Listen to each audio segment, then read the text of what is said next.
Welcome to and this new video. जी हाँ नाज़रीन, लाए आपके लिए खास ब्रेकिंग न्यूज़ जो कि बहुत ही दिलचस्प होने वाली है। इस वीडियो को एंड तक लाजमी देखें। अगर आप इस चैनल पर नए व्यूअर हैं तो वीडियो को लाइक करें, चैनल को सब्सक्राइब कर दें और घंटी के निशान को दबाना ना भूलें।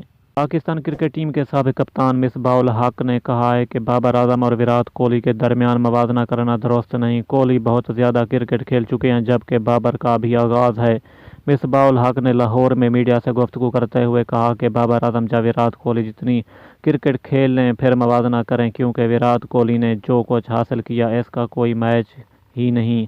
मिसबाह-उल हक ने कहा कि बाबर आजम एक वर्ल्ड क्लास बैटर हैं, इनकी अब तक शानदार परफॉर्मेंस है और वो पाकिस्तान के अजीम बैटर में से एक हैं। साबिक कप्तान ने कहा कि बाबर आजम हर साल हर फॉर्मेट में टॉप 5 रैंकिंग में आते हैं। इसकी वजह से बाबर आजम एक क्वालिटी क्रिकेटर बैटर हैं। उन्होंने कहा कि पाकिस्तान टीम के वाइट बॉल क्रिकेट में कारकर्दगी अच्छी जारी है जबकि टेस्ट परफॉर्मेंस नीचे आई है, जिसके बारे में सोचना होगा।